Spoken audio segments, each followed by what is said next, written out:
Hey guys, welcome to the Neat Movie News Show, where we break down all of the world's latest movie news. My name is Dean Thomas, and once again, I am joined by both Robert and Doug. Oh, I'm introduced second now. Yeah, that's darn right. Yeah, you're After awful. your terrible reading job last week. Hey now. So let's see if we can improve that with our first segment, where we simply break down the biggest news stories in the world of movies. Doug, what's up first? Alright, DC's Chief Content Officer John Berg and Executive Vice President Geoff Johns have been made producers of DC and Warner Bros. Film division. After the troubled release of Batman v Superman, the studio is making an attempt to course correct Warner's comic book movies. Dean, will this help out the DC cinematic universe going forward? I think time will tell more than anything, but I do think it will help out because now you've got specific people in charge. Where you've got a Kevin Feige at Marvel, I think maybe John Berg, who's more on the movie side of things, and Geoff Johns is more on the characters and comic book side of things, that hopefully them two together can create some sort of a Kevin Feige type person to run this. Because before, I think it was just a bunch of random people being do this, do that, and nobody really knew who had the power, who had all this stuff going on. So maybe Zack Snyder had too much power and over the vision of the movies. So I think this will help. And then Geoff Johns has been known to, he's really revamped DC Comics big time. A lot of people love his work. I mean, he's from Detroit. He graduated from Michigan State. So, I mean, we're obviously big fans there. So I do think it's a good thing moving forward. We have a clear direction, Detroit hopefully. falls, America falls. Okay, we're quoting things that they won't understand. But, so I do think it'll help, but I think it'll be time will tell because obviously Suicide Squad's almost done. Wonder Woman wrapped filming. Justice League's already in production. So I think it'll take some time to really tell. But I do think it will help in the long run. Point counterpoint. These guys have already been working there, so it's sure they're not there under the lead of it, but will it really change because they've already been working on these movies? Now I guess they've restructured the hierarchy, but it's not they're getting anybody new in there. It's that's a good point, but I think it gives them more power to say something. So now that if they disagree with something, it's not they can give their opinion. It's more of this is what I'm telling you, and this is where I think we're gonna do. So I do think that's what will happen. So you're saying the movie's stepping away from the auteur theory? I guess. The what theory? Oh, Doug, you're not college educated yet. Oh, wait, or are you? So basically, Warner Brothers did say they're going to be more filmmaker driven, and this kind of goes against that. I think that we've seen it. Marvel allows their directors to do their own thing within the same tone of the rest of the Marvel movies. So I'm hoping this will give Warner Brothers a little bit more of a clear direction. And I do think, while Batman v Superman was a disappointment, it seems like Suicide Squad will be good. I think Wonder Woman will be good. So I do think they're going to be making improvements, and then hopefully this will only help that. And it is worth noting that John Berg has worked on a lot of Warner Brothers movies, including a lot of Ben Affleck's movies that he's directed. So I do think that helps because now that Ben Affleck's an executive producer, so they can work alongside each other, and I think that will also create a little bit better of a balance of power and who really has the creative control for the DC movies. You almost had a sweet segue there into our next topic of speaking of Suicide Squad, a Harley Quinn spin-off movie with Margaret Robbie is in the works at Warner Bros. Rumors have the film featuring other female heroes and villains from the DC universe, but little else is known. Do I care about this film? Haven't actually seen Suicide Squad, nobody has, but it seems like they're pretty confident that Margaret Robbie is a great Harley Quinn, so neat for now, I guess. But a lot of people are thinking, why announce this now? Like, why wouldn't you wait till after the movie when people have gone, maybe now they love Harley Quinn, like, oh, this is great, or they were, excited, and now this gets them more excited. It seems like a weird time to announce it. So I'm not quite sure what their thing was there, but I do think maybe they were trying to get out in front with this female hero villains led thing. But I do find it weird is, although I do think Margot Robbie will be a great Harley Quinn from what we've seen, it just seems odd to me because she's a bad guy. Like, is she going to be just the main bad guy in the movie? Or I don't want to see her turn suddenly into like an anti-hero because she's never been that. She's always been a villain, so I don't want to see her suddenly become like a good guy. I don't want to see that. But, anti-hero, maybe they can make it work, but also I feel like I don't know if I would care about just a Harley Quinn movie where the Joker's not involved at all. He'd have to be involved in some way, or else You'd think he would be. I don't see a movie standing on the shoulders of Harley Quinn unless it's like she's the star, but really the other heroes have just as much screen time as her. So, do you think the movie would be after the Suicide Squad, like within like the time? Oh, like, yeah. Or would it be like before her like come up to be Harley I guess Quinn? I guess that's a good question to see after Suicide Squad, like where she's at. Like, is she back with Joker? Is she separate? I guess that would. But yeah, it's a good question. I don't really know what that would be. And also, thing is, they've been mentioned like certain characters, even like a Batgirl showing up, which I really don't want to see. Personally, I don't think a Batgirl works live action. Like, it just seems weird, and I think that starts to kind of mess up. Then suddenly Batman's got all these random sidekicks, and you have to explain every single one of them. And I think as far as the movies go, in the comics it works fine, but I think as far as movies go, it probably should stick to more or less just Batman. He doesn't need a bunch of sidekicks running around, some kids following around fighting crime with him.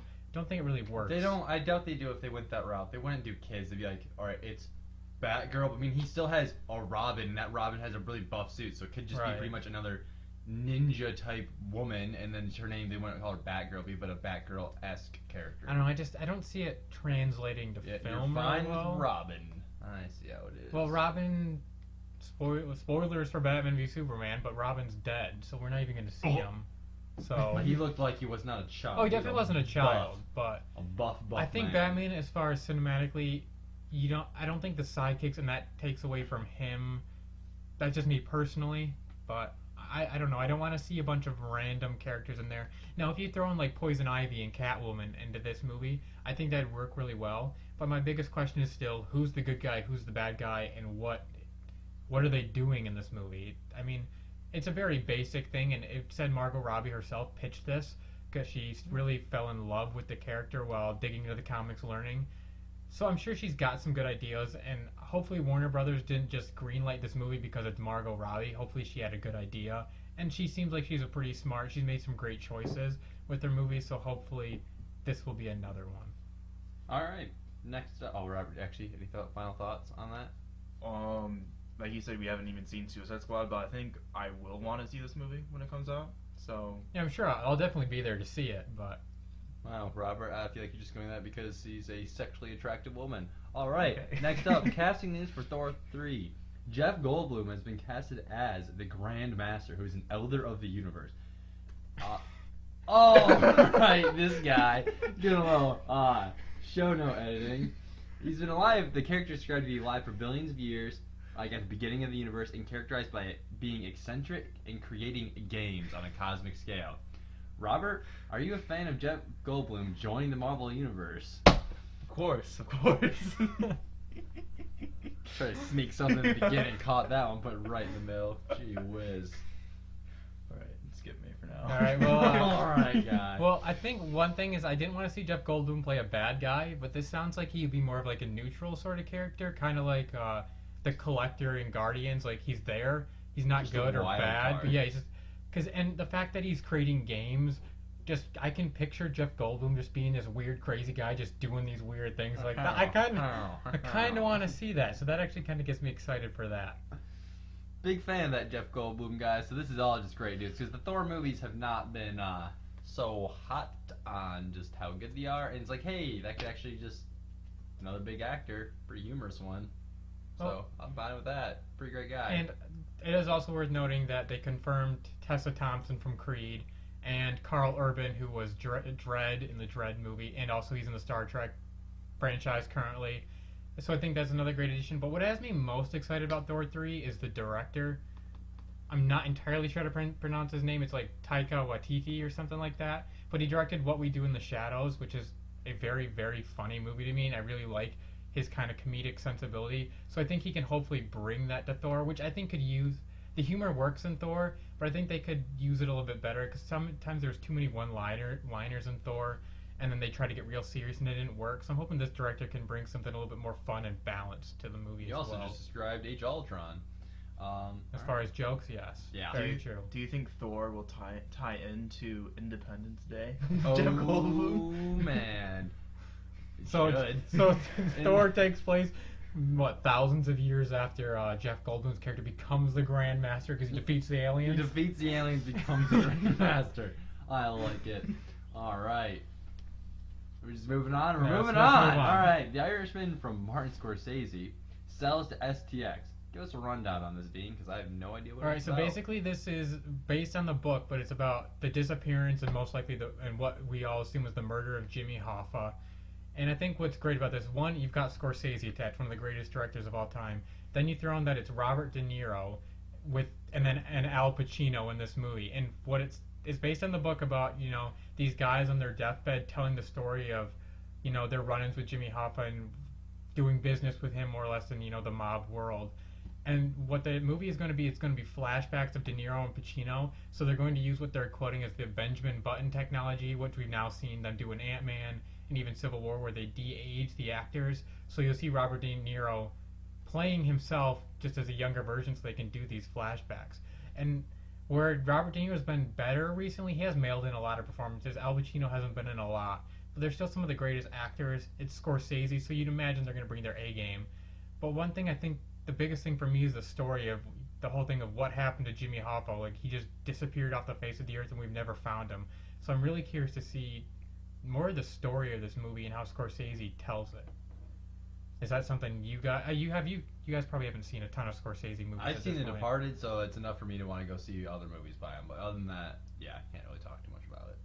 Well, and hopefully, because Leonardo DiCaprio's been Scorsese's go-to guy, he may be in this movie too. Who knows? Sure. That would be pretty neat. That would be neat. Yeah, and the fact that it sells to SDX, so it's sold to a company, which means this movie's going to get funded and then hopefully made if nothing else goes wrong. So we should be seeing this movie in the next couple of years because Scorsese just finished up his other movie. Hopefully that comes out this year because I'm really looking forward to it.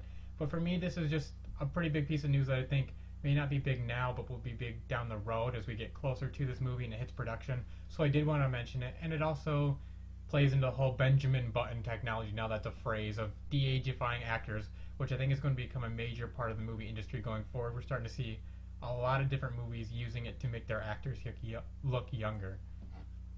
Right, and let's move on to our next segment of News Flash, where it's a little bit the more minor news stories that didn't quite fit into the normal news. So we're just going to run through these real quickly. Doug, what's our first one? All right, a few weeks back, Michael Keaton was in talks for being in Spider-Man Homecoming, playing the villain. Then soon after that, he wasn't involved at all, and now we're getting news that he might be, or he's in negotiations again for Spider-Man Homecoming. Thoughts on that? I'm a big fan. Big fan of that Michael Keaton. Robert, did you like Spider-Man and Civil War, and did that have you looking forward to Michael Keaton in a Spider-Man movie? Did I like Spider-Man and Civil War? Yes, I did. I thought it was pretty neat. Like, I thought it was kind of cool how they actually grabbed a person who was actually like that age. Spider-Man, right? Yeah, the that actor, 30-year-old man playing a high schooler. Yeah, and then he's kind of scrawny looking, but right? He's super strong. Scrawny, and I could see him actually being like a nerd. Like the thing about Andrew Garfield's like, this guy's like the super unpopular. Everyone hates him. It's like, what? No, this is not He's true. that British man. Yeah. But Tom Holland, is that his name? Yeah. Yeah, he played a really great Spider-Man because they seem actually like a really nerdy kid and just it's like, oh, you have metal arm, that's awesome. So that was really neat. And Michael Keaton, of the movies I've seen him in, he's been just fantastic. So yeah, he's really had a resurgence recently. So and if he's playing a villain, a lot of times Marvel's biggest problem are the main villains. Even in Civil War, that main villain, who cares? Right, and who knows? We don't know if he's playing a villain. That seems to be the rumor. If he is. And yeah, you don't see Michael Keaton play the villain very often, so it'd be nice to see him in another comic book movie. This time, obviously, he was the good guy last time as Batman.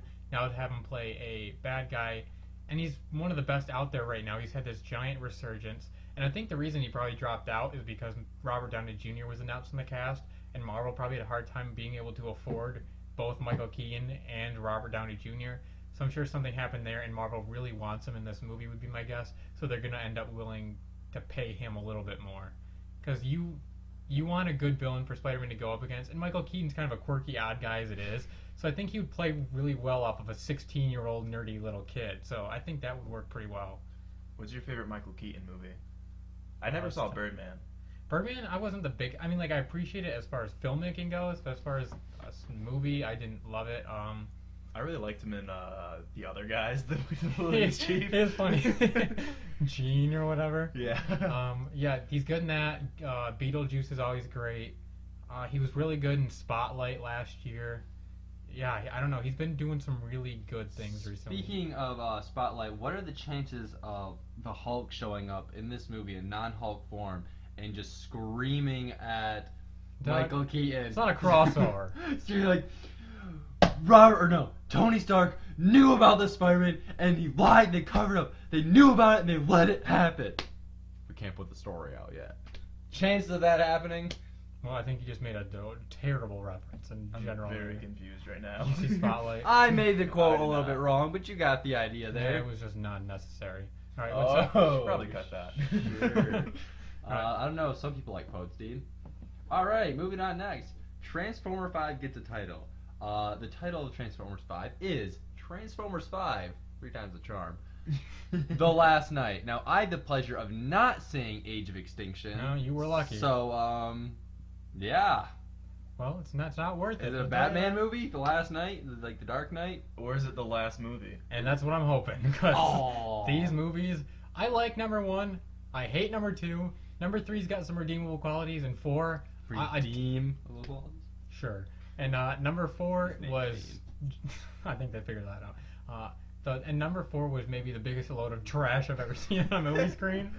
It was a giant Man. just mess of random stuff going on and a Bud Light advertisement of that. Yo, So but the dinosaur Transformers, that was pretty cool. yeah, but they weren't even in it. They were in it for like 2 minutes. I heard the movie was like, 2.5 hours of just nonsensical CGI action going around. Yes. So, It was a yeah. giant product placement thing. It was Michael Hey, Bay's so was dream. Man of Steel, dude.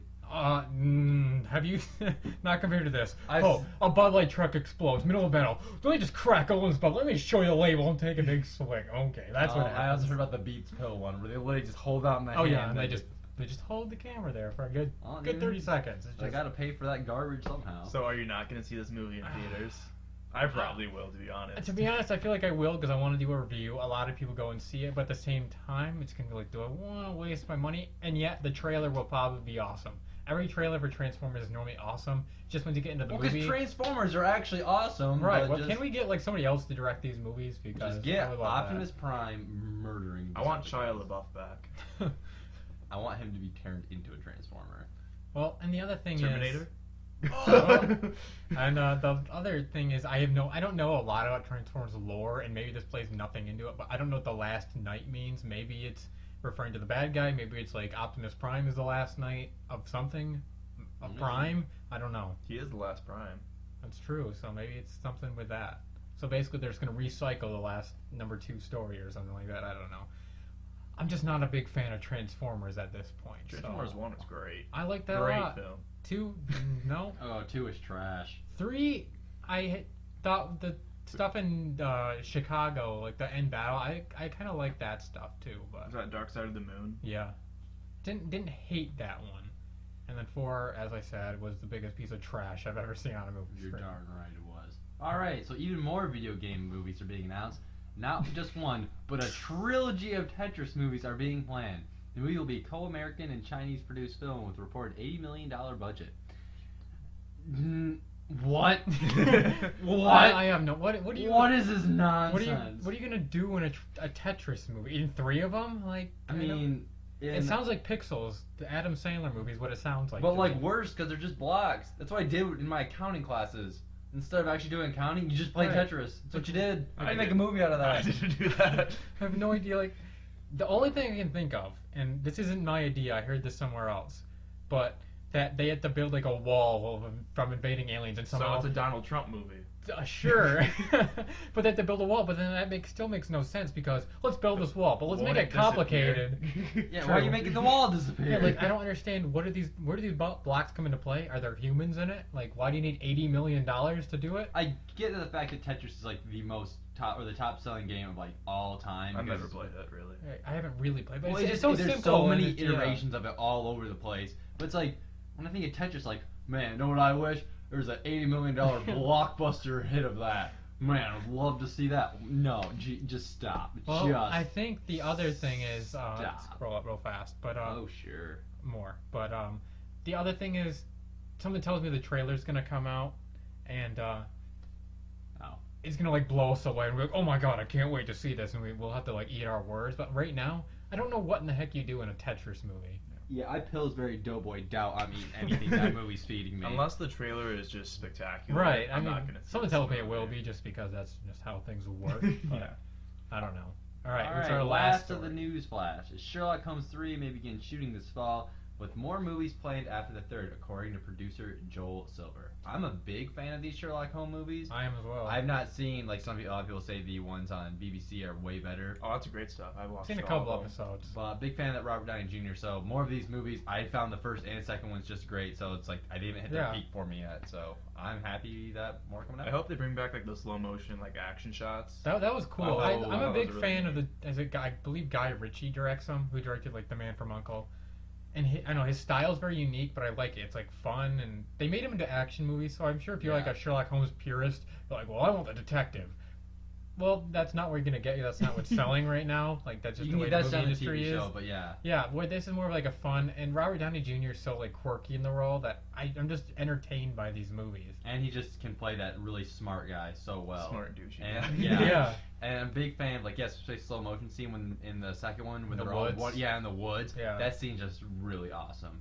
And I don't know, I really like these movies, and I do like mystery movies. I like trying to put like pieces together and puzzles together, and these movies do have that. I mean, they're not like real in-depth mysteries, but you're kind of trying to figure them out as you go. So I'm hoping that this third one is good, and it makes me want a fourth and a fifth. Hopefully, if the third one's bad, I don't know if they'll continue on. But speaking of crossovers, yeah, we weren't talking about them, but I'm talking about them now. Yeah, Why has there not been a Scooby-Doo Sherlock Holmes crossover, even in like the animated world? Well, because he lives in like the 1800s England or They've London. done crossovers with freaking John Cena helping solve mysteries. They can go to Sherlock Holmes.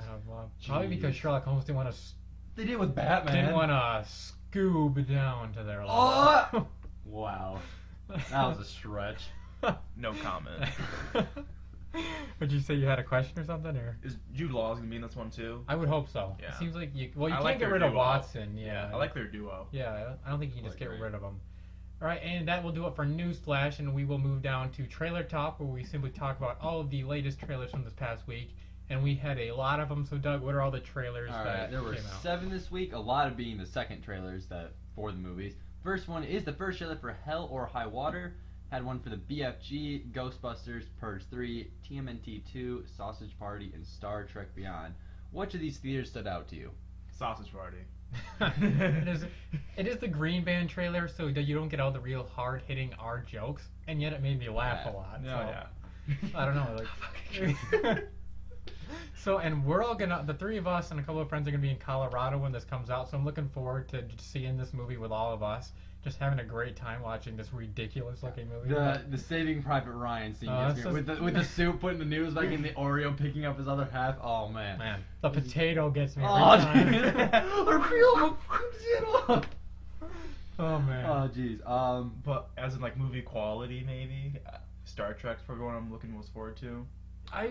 When I saw Neighbors 2 yesterday, they played not this new trailer, but the last trailer for Star Trek Beyond. I don't know, I really enjoyed it, and I really enjoyed the first two movies. Once again, kind of like the Sherlock Holmes things. This isn't your traditional Star Trek. It's not political. It's not that. And I know a lot of Star Trek fans complain, but it's at the very least you're getting Star Trek movies, and there's going to be more fans. So maybe they'll go back and watch the TV show that you love so much. For So us I think that's a great casual thing. Star Trek fans, Yeah, I it's find pretty great. I have a lot of fun with them. This one looks like a lot of action. Looks pretty cool, and I like that it didn't show the villain played by Idris Elba, so you got a great actor. He's in so much makeup, you can hardly tell, but they don't show him a lot, and so there's still a lot of unknowns. So the fact that the trailer didn't spoil the whole movie like a lot of trailers have been, I did like that. Did you like his makeup? It's weird, and it's going to take some getting used to. I think I would have rather it just been him, but I understand they probably got to do aliens, because... It just was a weird looking alien that didn't look, it was like cool, just like, well this looks, he's not scaly, but he's, Right. I don't know Well, what's going on and there. to me, the most important thing isn't how he looks; it's the performance and the character. And something tells me that he's gonna be he's a pretty good actor. So I'm sure You just played he'll a be pretty lion. good. Very true. Will a tiger, but you know. Don't whatever, dude. Nerd. Well, for me, a couple of trailers stood out. The BFG is a Steven Spielberg movie, so that's got my attention. Didn't love the first trailer, but I actually really like this one. It kind of goes back to that classic Steven Spielberg, magical kind of kids fantasy sort of movie. So I actually really liked that trailer. And the one that actually really stood out to me is Hell or High Water. It reminded me of like Sicario and because the writer of Sicario. Yeah, No Country for Old Men, which are two movies that I really, really like. 2 Chris Pine movies. He's not in Sicario. Well, he's in Hell. Oh, I got you. Oh. But, so I really like this, and it's from the writer of Sicario. So I think the guy's a pretty good writer. He knows how to get kind of dark and gritty, which I think this movie looks like it's going towards. I'm a big fan of like westerns. These are like that modern day sort of western. They're in the Southwest. They're robbing banks in, I believe, Texas. And the fact that Chris Pine's one of the best actors right now, and Ben Foster is a guy that's really underrated. He was so good in Lone Survivor, so I'm really hoping that he continues to get more and more roles. But I really like this trailer. Didn't see it coming at all, and hadn't even heard about it. So that's another movie that I'm really looking forward to. For me, it didn't do anything for me because it didn't seem to hit any emotion. Like the brother relationship there was pretty neat, but it didn't seem to hit any emotional weight even in the trailer. It's like, all right, they're kind of robbing banks, and they say stuff's eventually not going to go right. But I don't know. It just kind of seemed like there was no real stakes to me. See, for me, I definitely felt them, and I could tell that the movie had a lot more because they were trying to give you a lot in this trailer. It's kind of a long trailer, so I'm hoping that the movie pays off. And then the other trailers we didn't really. Ghostbusters. I still think this movie's got a lot of potential. I know a lot of people are going against it. The second trailer was better than the first. Purge 3, I actually went back and watched the second one just a couple weeks ago. It's a fun, like, thriller, action, and kind of like horror. It's a little bit of horror, but it's not really. There's not like jump scares or like anything like that. That's what you think. I jump scared. I got jump scared in the Jungle Book. The Purge 3 though looks almost identical to the second one.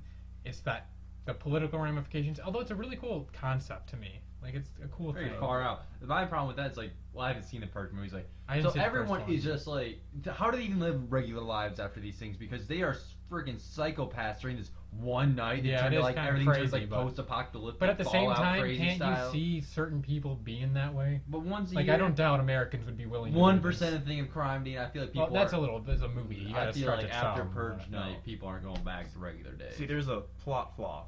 The woman who's running for like senator or whatever, she Right. wants to end the Purge. She should have used the Purge to wipe out her opponents, and so she wouldn't have any opposing people. But I don't know how you win the election. We're eliminating the Purge, even though I use it to my great advantage. You don't have But to it's know done. that. You don't have It's to know done. that. Yeah. No, but it All is her cool. opponents have died. The Only Purge 3 Senator it does have left in some power. cool, very cool concept, and I didn't kind of enjoy. I probably won't see this in theaters, but I'll probably watch it. And then the final trailer for most likely the final trailer for Teenage Mutant Ninja Turtles 2. More fun than I was expecting to. I hated the first one. Didn't see it. I don't plan on seeing this one, especially because the ending of the trailer once again goes back to the classic, because Michael Bay produced this first one, the exact same thing. For whatever reason, this thing likes to go giant special effects, giant things throwing around as they fight on top of a giant skyscraper. It's how the first one ended. It's exactly how this one appears to be ending. A bunch of flying random CGI objects as they fight, and this overly CGI shiny skyscraper. So- Shiny. Yeah, you won't It's call Man shiny. of Steel shiny CGI, but yeah. Well, that's just Snyder's style. This is just like lens flares and everything's silver and chrome, and I don't know what's Oh, going But on. Dean, Steel. Oliver Queen. That's true. That I would be curious to see Stephen Amell in it. He seems but, a lot more like flashback Oliver Queen, like pre-Island Yeah, Oliver Queen. yeah, party boy sort of thing. Party boy. With the turtles? Oh, yeah. Oh, man. All right, that will do it for trailer talk, and now to our last segment, which is simply called "Now in Theaters." All What right, is now we in got theaters? The Nice Guys, Angry Birds, and Neighbors 2. Want to say the nice guys for last? We can do that. All right, well, Let's start off with Angry Birds because unfortunately none of us have seen it. From what I've heard, it's more driven towards kids. I think the fact that it was made off of a very simple video game, and yet they did seem to make it into a decent movie. It looks There- entertaining. It looks like there's something there. It's not just a complete Well, at least money they're- grab. They have big Angry voice Birds has actors. something like they're trying to attack pigs, where Tetris is like, there's no villain unless you call the Well, blocks the I villains. guess we don't know that yet, but yeah, true. And then I was able to see Neighbors 2 yesterday. I did not see the first one in theaters. I caught it a few months after it came out in DVD or on TV or whatever. And I laughed at it. I enjoyed it. It's not necessarily always my type of humor, the overly like raunchy sort of stuff. But I found myself laughing a lot during Neighbors 2. There's a couple times where they went a little far with jokes, but overall, I thought the movie was actually really funny. I liked it more than, now that I think about it, I think I did like it more than the first one. Because I liked Zac Efron and Seth Rogen like going back and forth off of each other.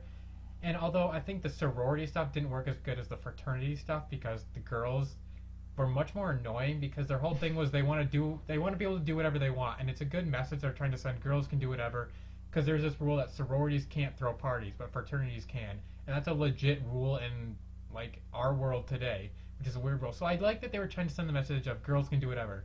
But the fact that their whole thing is should be able to do whatever we want. We should be able to do just the thing that guys are. So let's fight so we can drink, smoke weed, and party. Like, You were going for such a great message, and then you just jumped off a Well, cliff. it's to party. I guess at the end, overall, just do whatever. But we should just talk about what actually matters here is the nice guys. Starring that guy right there in Oh, man. a very different role. Yeah, not awkward BA dude, but just oh man. All right, so yeah, us three Charmed and saw all of dangerous, this. So am I Robert, right? let's start with you. What did you think of The Nice Guys? Nice Guys, great film. Loved it a lot. We were laughing the whole time. There was just there's like within like the last 20 minutes, there was Oh, just it's this one like 5 minute span where I was like laughing the whole time. It was just awesome. There's so much in this movie, and Such quotable lines. there is a lot of quotable lines that I hope can stick around. I hope a lot of people see this movie. And there's just so much to it. Like I said, I like mystery crime movies, which this is, but it's also just got so much just funny like humor, and it's not like gags or anything. It's just like funny situational character, witty humor. Almost all from Ryan Gosling too, which is the best part. Russell Crowe's more the straight guy, so they kind of play off of him. But I don't know, Ryan Gosling, just his high pitched screams alone. I liked how he's So like great. he was trying to like flirt with the black Oh, yeah. secretary. Oh, lady. yeah. And he's like, you're not that deep down. I know Oh, you're yeah, not. there's just so many lines from Just him. the- It's so great. Questioning the mermaids. Right. What were you Yeah, I had to doing? question the mermaids. God, your sister's a slut. Because so many of his lines are great. Oh man. But like you said, there's a lot more character development than you would have thought. Yeah, there's a lot more depth to these characters. Like, they're not just like, One off. he's the weird guy, he's the straight guy. No, there's a lot more to it than that.